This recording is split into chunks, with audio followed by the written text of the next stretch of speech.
Olá, seja bem-vindo ao podcast Joyce Entrevista. Aqui nós adoramos contar histórias e trazer insights para você. E a nossa convidada de hoje é uma psicóloga e mãe atípica.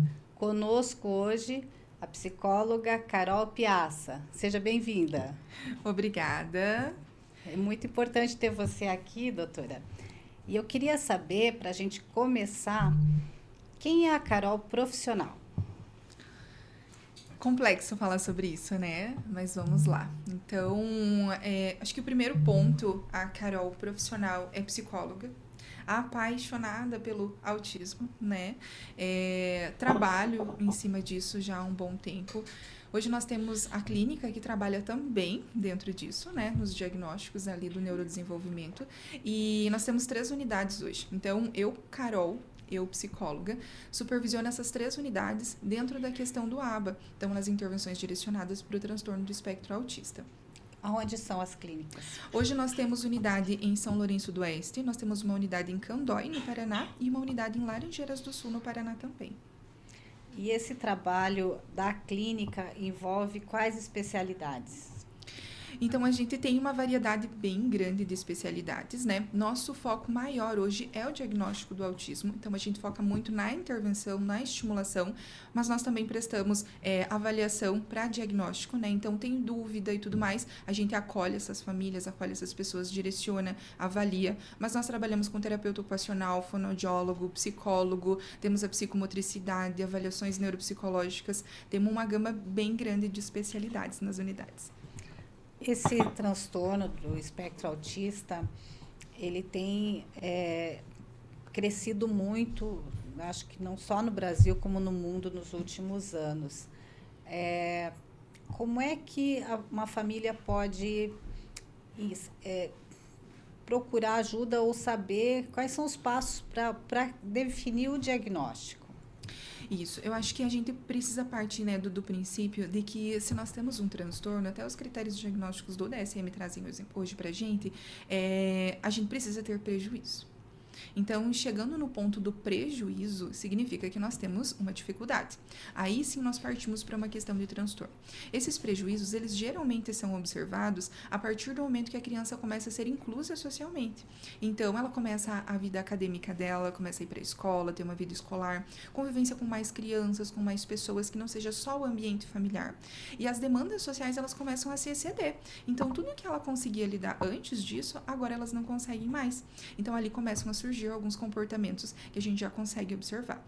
E além disso, a gente tem também a questão do atraso na comunicação, a dificuldade da interação com os outros coleguinhas, brincadeiras que não são funcionais. A criança pega o carrinho, ao invés dela fazer a brincadeira funcional com o carrinho, ela gira a rodinha, né? Ela organiza eles de forma a enfileirar, separa por cor. Então, são estereotipias que a gente já observa isso desde o início da infância, né? Então, esses são alguns sinais. Lógico, é um espectro, né? E quando a gente fala de espectro, é uma coisa muito grande. Então, se ela é grande, cada pessoa e cada criança apresenta as mesmas dificuldades em formas totalmente diferentes, né? E esse diagnóstico, acho que quando ele é um grau muito alto, fica muito patente para as famílias observarem. Mas quais são os graus, as gradações hoje aceitas pela medicina dentro do espectro autista?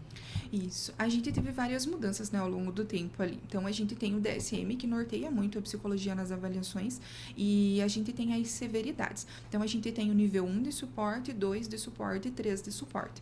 Então, isso a gente utiliza em clínica, esses prejuízos trazem o nível de suporte. Então, vou dar como exemplo aqui para ilustrar. A criança tem bastante dificuldade na comunicação. Então, se essa criança tem uma comunicação bem limitada, a severidade dela, na maioria das vezes, aumenta. Então, ela pode ser um nível 2 de suporte, enfim. Mas a gente tem o CID-11 que veio agora dar uma luz para nós, para que a gente conseguisse se comunicar entre profissionais e os pais e a população, todo mundo entender de uma forma mais clara. Então, hoje no CID-11 a gente classifica, por exemplo, autismo com prejuízo na comunicação, transtorno do espectro autista com prejuízo cognitivo, né? Então, cada CID dentro do CID-11 ali, ele traz para nós essa especificidade. Então, nós temos esses dois formatos formatos, um norteado pelo DSM e o outro norteado pelo CID-11. O que nós mais utilizamos em clínica é o nível de severidade do diagnóstico. Então, nós temos o nível 1 de suporte, que são prejuízos não tão grandes, nós temos o nível 2 de suporte, que são prejuízos um pouco mais significativos, e nós temos o nível 3 de suporte, que ele precisa de um suporte bem significativo, ajuda sempre de alguém do lado, porque os prejuízos dele são bem, né, significativos ali. Entendo. Pergunta de quem é leigo também. Aonde entra a medicação quando a gente fala de tratamento efetivo para o espectro autista? Eu acho que esse é um ponto muito importante, né? Complexo, como a gente sempre fala no autismo, mas é um ponto muito importante. O primeiro ponto é que quando a gente fala de tratamento, a gente fala não só da terapia, não só do medicamento, não só das questões específicas e isoladas. A gente fala de um conjunto. Então, assim, o que a gente observa e acompanha muito hoje? São crianças que apresentam dificuldades pontuais. Então, por exemplo, a criança tem uma agitação motora mais intensa. Estou usando isso como exemplo, logicamente. Claro. Não pode ser usado como via de regra para todas as crianças com agitação motora, porque são inúmeros motivos, né? Mas uma criança que tem uma dificuldade maior com relação a isso e está fazendo um acompanhamento multidisciplinar, está sendo acompanhado com fono, com psicólogo, com ATO, com as orientações médicas e acompanhada pelo médico, e o médico dá a indicação da medicação, isso significa que ela precisa muito fazer uso daquela medicação. Por quê? Quando a criança faz uso da medicação, ela tem um tratamento. Então, provavelmente vai ter um início, um meio e um fim. Então, essa medicação atrelada às terapias, ela tem uma evolução significativa no processo da criança. Quando a gente tem a indicação da medicação e a gente não faz uso dessa medicação, o processo da terapia fica mais extenso. Então, se essa criança levaria 2 meses para evoluir 5, 6, 10, 15, 20 habilidades, sem a medicação, essa criança vai levar praticamente 1 ano. Então, é como se a gente andasse a passos lentos. Muito lentos. Glow up, vem brilhar, transformar, arrasar. Glow up, é seu lugar, é só ligar pra começar. Glow up, vem brilhar, transformar, arrasar. Glow up, é seu lugar. Existe mobilidade, doutora, na questão do suporte? Ou assim, uma vez nível 3 é para sempre, nível 2 é para sempre? Ou com tratamento, com uma abordagem multidisciplinar, como você propõe, eu consigo mudar o grau desse suporte? Isso, a gente tem sim a possibilidade de andar dentro do espectro, né? Eu falo assim de uma maneira mais didática. Então, dependendo do estímulo que a criança está tendo, se a criança está tendo a intensidade adequada, a orientação adequada, o suporte da família adequado, a medicação adequada, a gente consegue sim que essa criança evolua. Até tenho como exemplo, né, o meu filho, que a gente tinha um diagnóstico nível 2 de suporte e hoje a gente é nível 1 de suporte. Por quê? Porque a gente conseguiu fazer todo o processo de tratamento, evolução, e ele evoluiu significativamente, que hoje a necessidade de suporte dele é reduzida. Então, ele está no nível 1 de suporte. Então, sim, a gente tem a possibilidade de andar dentro do espectro. Bom, já que você falou do seu filho, eu queria perguntar, então, quem é a Carol quando tira o crachá? Quando tira o jaleco da diretora da Clínica Piazza? Quem é?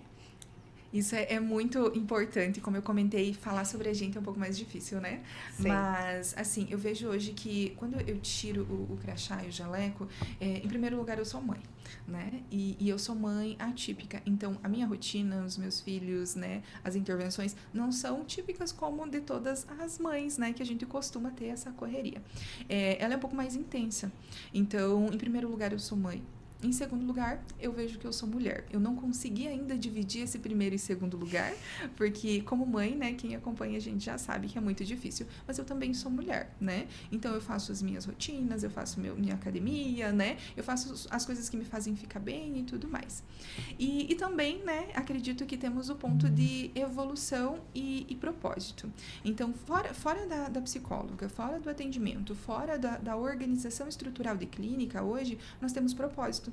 E às vezes tudo que a gente faz fora desse ambiente, a gente segue também com esse propósito. Eu queria saber um pouquinho, você falou da clínica, mas como é que você começou a clínica, né? Você estava falando nos bastidores para nós que começou o rascunho num jantar no domingo à noite. Exatamente. É sempre. As meninas que trabalham comigo sabem que todas as reuniões têm rascunhos e elas pegam os meus papéis de rascunho e organizam o que precisa. Então, assim, a gente tava numa janta num domingo à noite, na nossa família, né? Somos eu e minha irmã, Aline Piazza, meus pais. E eu falei, a gente poderia fazer algo nesse sentido, seria muito bom, eu gostaria muito. E a minha irmã, ela falou assim, e como que você faria isso? E aí eu peguei uma folha de papel, né? Um rascunho que tava na mesa, uma caneta, e eu descrevi o que seriam os serviços, como que a gente ofertaria e tudo mais. E ela pegou aquele papel e falou assim, eu vou tentar mexer com isso. E aí, na segunda-feira, deu mais ou menos no final da tarde, ela me ligou e falou, olha, eu peguei o papel que você deixou ontem pra mim lá, já tô aqui com o CNPJ aberto, já tenho um lugar reservado, e agora qual que é o próximo passo? Que incrível, né? Eu acho que esse espírito empreendedor está na família. Sim. E aí, Carol, eu sei que vocês têm, além desse trabalho de atendimento, dessa abordagem multidisciplinar, um trabalho de treinamento e capacitação de profissionais, né? Me conta como é que é esse trabalho e quanta gente vocês já atenderam até hoje nessa forma de capacitação. Então, assim, como eu comentei antes, a gente tem muito relacionado a propósito, né? Então, a gente nunca pensa que nós precisamos atender. A gente pensa que as crianças precisam ser atendidas. E seguindo nessa linha de raciocínio, hoje a gente faz o que a gente pode, né? Porque a gente sabe que esse diagnóstico veio aumentando, né, significativamente.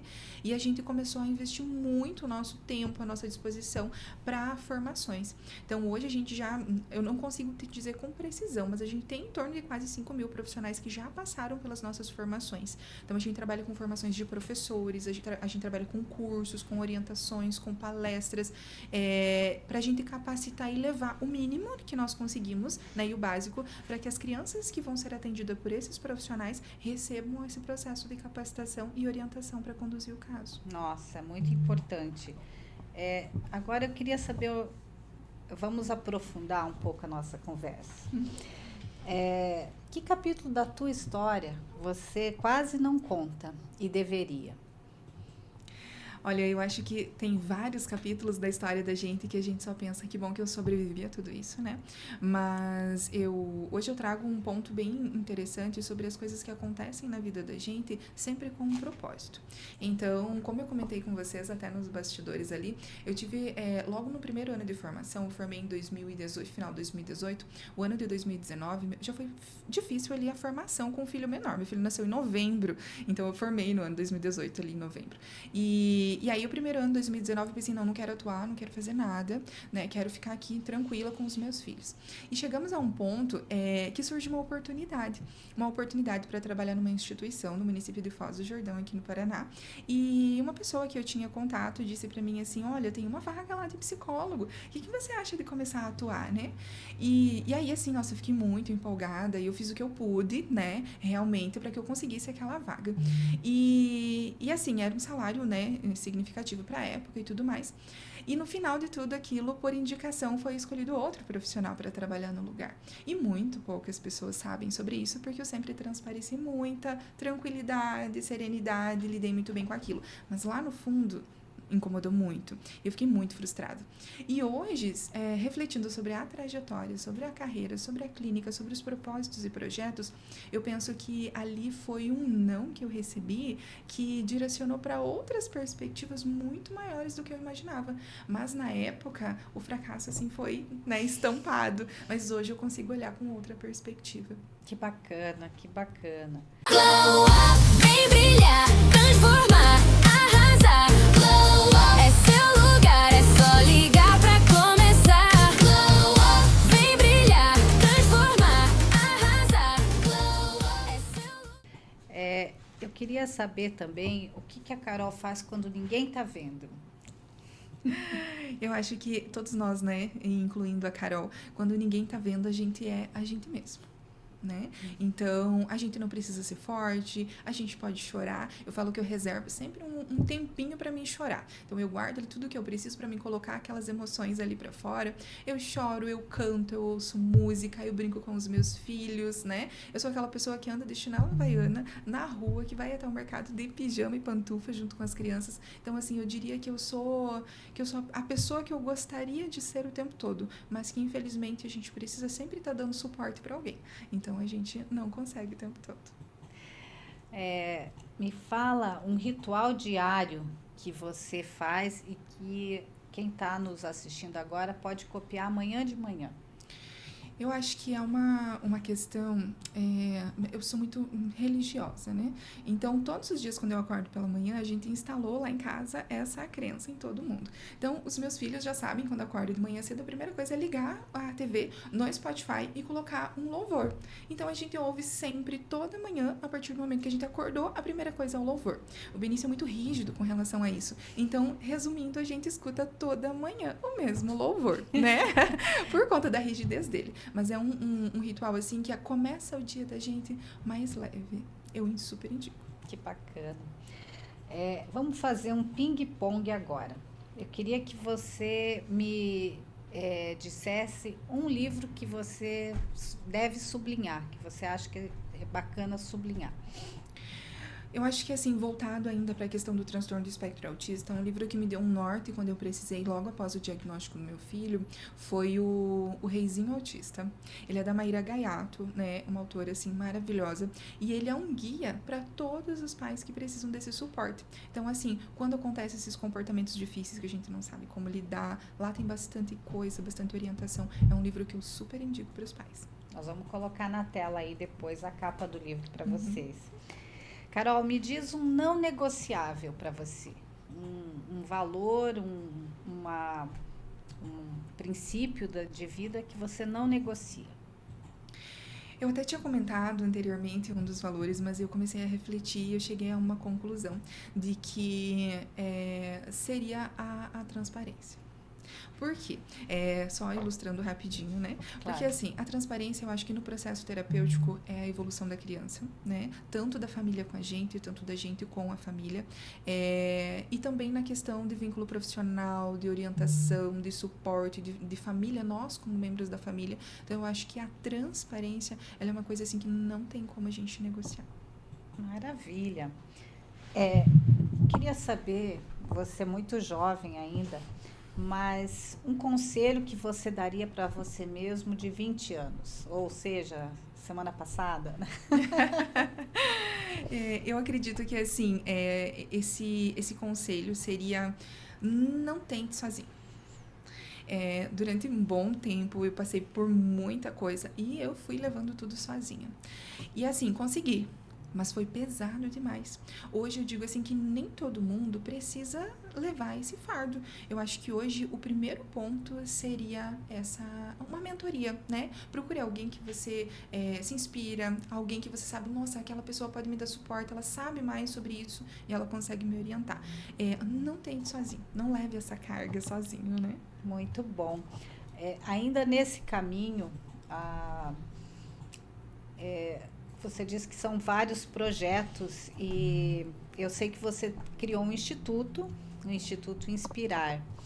Qual o propósito do Instituto e o que ele já vem fazendo? Por que ele nasceu? Então, assim, como eu comentei, o nosso intuito hoje ele não é só atender as crianças. A gente atende, acolhe com muito carinho, mas é que a gente leve esse atendimento a lugares onde não tem. Não sei se eu cheguei a comentar, mas lá no início, quando eu tive o diagnóstico do meu filho, a gente não tinha onde levar ele para atendimento. Em Candóia a gente não tinha, Guarapuava a gente tinha uma clínica, então a gente ia para lá uma vez por semana por 40 minutos para que ele tivesse esse suporte. E aí a gente começou a observar que nas cidades menores a gente não tem profissionais qualificados, a gente não tem atendimento prestado pelo SUS e a gente não tem suporte para essas crianças. Então, tem crianças que fazem 2 a 3 horas de viagem para chegar a um lugar onde tem o tratamento. Então, a gente criou um projeto, o Instituto Inspirar hoje ele é sem fins lucrativos. A gente iniciou esse projeto no município de Cantagalo e ele visa atender crianças autistas e avaliações na medida que a gente consegue. Crianças carentes. Isso, crianças com diagnóstico, né? E o nosso intuito maior é ofertar esse atendimento de maneira totalmente gratuita para lugares onde a gente onde não tem esse atendimento, que as crianças consigam ser atendidas dentro do próprio município. Nossa, Hoje, muito bom. a gente a gente já atendeu muita criança lá no município. Esse projeto iniciou, se eu não me engano, no final de 2023, ou final de 2024, não vou falar com precisão agora, mas já faz mais de um ano que a gente está em atendimento lá, e nós atendemos, assim, hoje nós temos ativas no Instituto, né, em torno de 30 crianças, 30 a 40 crianças ali, com mais algumas que estão chegando agora por último. Então, a gente tem todos os atendimentos, psicólogo, fonoaudiólogo, terapia ocupacional, né, supervisionados por mim ali, pelas profissionais da unidade, e ofertamos esse atendimento de maneira totalmente gratuita. Eu nem vou perguntar se o município está nos assistindo, vai convidar o Instituto para participar, mas eu acredito que pode entrar em contato com vocês. Isso, exatamente. Então, assim, o nosso intuito é levar, né, em parceria, logicamente, com a rede pública, porque sozinhos, como eu comentei, a gente não faz nada. Então, é fazer essa parceria para que a gente oferte essa capacitação, esses profissionais e leve esse trabalho até lá. Para entrar em contato com a gente, pode ser pelas redes sociais. A gente tem o Instagram, que é @institutoinspirar_. Então, pode entrar em contato por lá. A gente vai ter alguém que sempre vai estar respondendo, orientando e direcionando também. Glow up, vem brilhar, transformar, arrasar. Glow up, é seu lugar, é só ligar pra começar. Glow up, vem brilhar, transformar, arrasar. Glow up, é seu lugar. Bacana.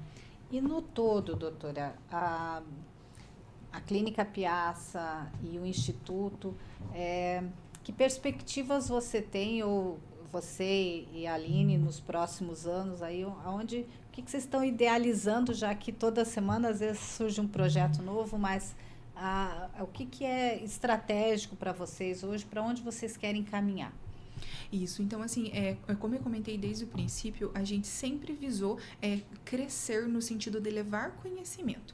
Então, não importa se é por nós que essa criança está sendo atendida ou é por outro profissional, desde que esteja recebendo o tratamento adequado. Então, pensando nesse modelo, a gente está desenvolvendo agora um projeto nosso, que é o modelo, né, da Piaça, onde a gente dá esse norte para os profissionais. Então, é como se a gente levasse o prontinho, o que precisa ser feito para que você oferte um atendimento de qualidade dentro de uma clínica, né, de qualidade ali. Então, a gente está desenvolvendo alguns projetos que vão direcionar, nortear, incluso ferramentas, incluso estratégias, incluso toda a questão de estrutura, como que funciona, para que esse projeto não fique aqui, que esse projeto siga para quanto mais pessoas e crianças, melhor. Eu estou entendendo que isso pode virar uma franquia? É uma possibilidade? Olha, a princípio a gente pensa muito na formação de profissionais, mas é alguma coisa a ser pensada também, a franquia, com certeza. Não é um modelo de negócio bacana, né? Sim. Carol, você é mãe de uma criança autista e você, pelo teu conhecimento e busca, estratégia, você lida com isso muito bem e ele desenvolveu, né? E essas mães que, assim, começam hoje a descobrir o diagnóstico em desespero, que conselho inicial você daria para elas? Eu acredito que o ponto principal é o tratamento. Não tem como a gente indicar a evolução sem tratamento, porque como mãe, falando, né, do meu histórico, para que eu descobrisse o que eu precisava fazer, eu levei um bom tempo. Orientada, o profissional me dizendo o que fazer, eu fazia as intervenções com eles. Eu fazia as intervenções com ele, como mãe, mas eu precisava dessa orientação. Então, acho que o primeiro passo é buscar um profissional de referência para que te oriente do passo a passo. Mas o tratamento, ele é essencial e não tem como abrir mão, porque a criança só vai evoluir a partir do momento que ela tiver a estimulação adequada, orientada da forma adequada. E aquele adulto que foi descobrir com 30, 40 anos que é autista, que não teve a menor apoio nesse crescimento, tem tratamento? O que se faz na vida para o adulto autista? O adulto autista, eu comento assim que chegou até onde chegou, desenvolveu o que desenvolveu, né? Assim, com muita garra e determinação. Suporte provavelmente pouco, né? Então, a gente tem até vários estudos, até depois posso disponibilizar para vocês, que indicam que pessoas, né, principalmente pessoas ali na fase de adolescente e adulto, eles com nível 1 de suporte, eles são mais propensos a desenvolver diagnósticos de ansiedade e depressão. E a gente tem índices assim bem significativos de tentativa e de suicídio. Por quê? Porque pensa comigo, uma pessoa de 20 anos, né, usando como um norte e base, ela passou 20 anos da vida dela sendo a pessoa diferente, sendo a pessoa que não socializa, que não entende, que é ríspida, que é grosseira, enfim, com inúmeras dificuldades sem ser compreendido. E lá no final, nós como seres humanos, a gente já entende que lá no fundo a culpa é nossa em algum momento. Imagina uma pessoa com todos esses prejuízos, porque para se chegar a um diagnóstico precisamos de prejuízos, né? Então, essas pessoas muito provavelmente têm resquícios emocionais ali muito significativos.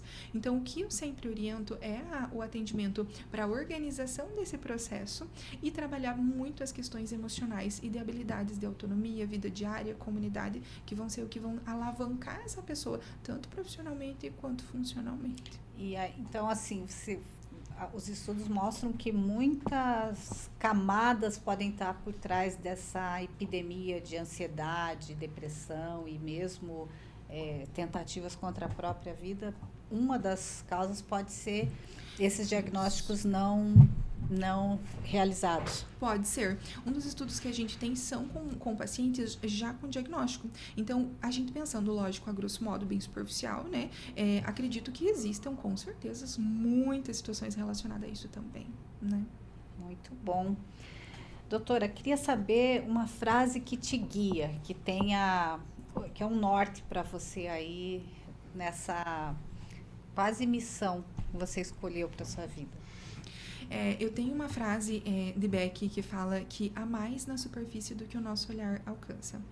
E por que eu falo sobre isso? Porque quando a gente olha para a pessoa, a ação que a gente teve um impacto e a gente imagina que seja aquilo. Mas lá no final, bem a longo prazo, a gente não sabe qual foi o impacto que teve lá, seja ele positivo ou negativo. Né? Então, eu levo muito essa frase assim que repete a gente não nós. Há mais na superfície do que o nosso olhar alcança. Porque a gente nunca vai conseguir entender tudo o que tem por trás e além do que a gente está conseguindo ver. É muito filosófico, é importante. Bom, a gente vai se encaminhando para o encerramento do nosso podcast e eu gosto de brindar a nossa audiência, quando é possível, com algum presente. Daí eu queria saber se você tem um presente aí para os nossos internautas, para os nossos telespectadores. Olha, falando sobre todo esse tema, né, eu acho que a gente chega num ponto de nortear. E eu acho que hoje o nosso propósito, a nossa missão é isso. É a gente conseguir levar o que a gente já sabe, o que pode ser feito, né, a mais pessoas. Pensando nisso, a gente preparou um guia prático para profissionais e para pais. Então, recebi na minha escola um aluno com diagnóstico de autismo e não sei o que fazer. Esse guia vai te nortear em decisões que você pode tomar. Ou sou pai, né, sou mãe e recebi o diagnóstico do meu filho. O que eu preciso fazer agora? Para onde que eu vou? O que eu peço? O que eu faço? Quem eu procuro? Então, esse guia também vai nortear os pais quanto às questões do diagnóstico chegado ali. Que bacana. Um e-book, então, Carol? Isso, exatamente. Então, vai estar na descrição aqui do vídeo, vamos publicar o link desse guia. Carol, foi uma enorme satisfação receber você aqui, esclarecer para o nosso público um assunto que é tão caro e que existe tanto ruído, tanta desinformação por aí, né? Queria agradecer muito a sua presença e pedir a sua despedida, as suas considerações finais. Primeiro, agradecer a vocês, né, por essa oportunidade de estar trazendo aqui um pouquinho mais sobre tudo isso que a gente faz no dia a dia, que acaba ficando lá atrás, né, sempre nos bastidores, em trazer à população, à comunidade e a todo mundo que acompanha a gente um pouquinho mais sobre isso e dizer que a gente não para por aqui. A nossa ideia sempre vai ser crescer, vai ser evoluir e vai ser levar conhecimento para todo mundo. Para todo mundo seguir a gente nas redes sociais, né, então é @psicóloga Caroline Piazza. A gente traz muitas vivências do dia a dia, como que funcionam as unidades, né, então dentro da clínica também a gente traz muita informação e que quem tiver dúvidas ou qualquer algo nesse sentido pode entrar em contato tanto com vocês quanto com a gente, que a gente vai ajudando na medida do possível também. Obrigada, Carol, e para você, até a próxima.